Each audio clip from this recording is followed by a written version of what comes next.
It's July 25th, 2026. Welcome to YesToHellWith.com. I don't have the time or the resources to read all posts or questions or messages sent to me privately on social media. It's impossible. I do peruse them and I do grab questions here and there and I try to answer them online or by video. Now, a follower by the name of Kevin asked me a question by private message recently, and I'd like to address that question. And he asked, why should anyone have to give an answer for using his or her own God-given rights to life, liberty, and the pursuit of happiness? And I think it's an excellent question. It's a broad question, but generally applicable. In my mind, there is no reason to respond. Now, there are points in a government's investigation where a citizen may be compelled to respond. And that's natural and should be expected in any civil society. But when it becomes excessive, and this is where I understand Kevin's point, there needs to be an understanding as to why. Why should we even respond? Because the powers that be have run amok over natural rights, freedoms, and the American people. So this is how I would respond, Kevin. The real question is whether government must justify its interference with the peaceful exercise of rights that it did not create. If we accept that rights such as life and liberty pre-exist government as expressed in the Declaration of Independence, then government does not grant those rights. Its legitimate purpose is to secure them. When a peaceful citizen is summoned into court merely for exercising what is claimed to be a pre-existing right, an important constitutional question arises. And this is the point, Kevin. By what authority is government restricting that right in any way, and has it demonstrated that authority to do so? In a constitutional republic, the burden should not automatically fall upon the citizen to prove why he should be left alone. Let me say that again. It doesn't fall upon the citizen to prove why he or she should be left alone.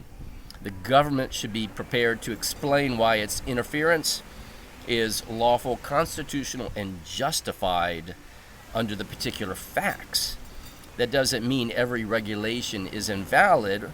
It means every exercise of government power should remain accountable to the constitutional principles from which that power is derived. And I hope that helps, Kevin.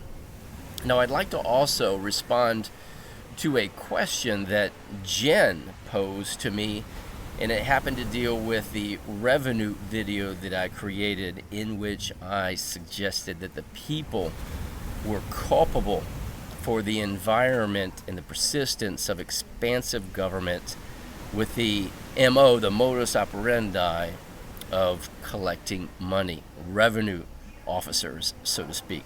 Not cops, revenue officers. Not zoning officials, revenue officers. I saw in my hometown, for example, where many a person was pointing their chimneys with new cement. And they were given stop work orders for the pointing of cement into the cracks of their chimney. Now, the pointing of the chimney was permissible, and the zoning officials were applying a broader application of the law to something that was routine maintenance by suggesting that they needed a permit in order to even repair the chimney. So I say revenue officers. Now, Jen challenged me, and I like Jen's thinking. She challenges me a lot. She asks questions. He who asks, or she who asks questions, has control. It's a maxim we should all live by. So I responded to her and said that the people are generally culpable for the revenue generating mindset in government. And she rejected that. And I encouraged her to look through a different filter. And she said, what filter? And so this is how I would answer respectfully. I think we all should drop the filters that we use when we view a situation. And so when someone suggests something, we should entertain that. And then challenge it with questions, and then either accept it or reject it. And so what I'm suggesting to you, Jen, and I'll use an example.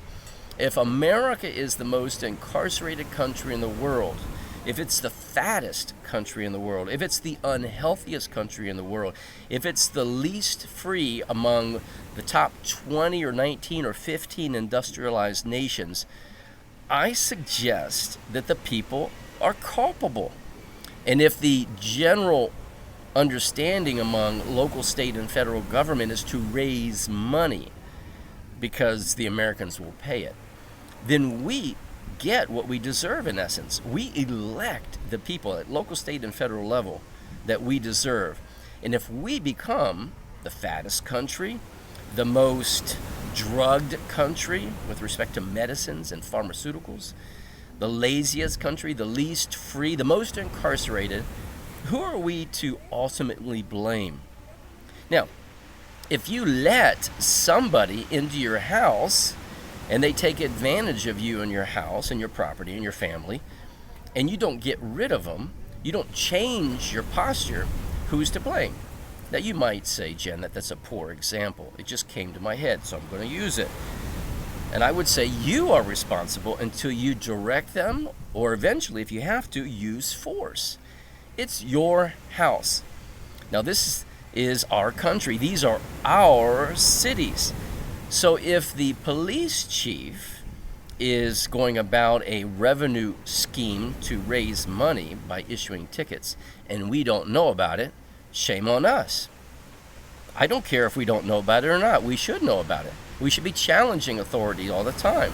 If we do learn about it and it persists, then shame on us. We need to get rid of those people. We need to get rid of ignorant, volitional idiots at the city council level who know nothing about civics or government. They go there with a wild hair and they have an ego, and therefore they think they have power and a title and position, and they rule, and what they say goes. And so the city expands, and until the people get rid of people like that in office, I say, Jen, the people are accountable. Ultimately, the people are accountable. You can't get away from that. I do not think. And if you think otherwise, I'd like to hear. And as always, Jen, Kevin, and to all you good people, may the truth reign supreme.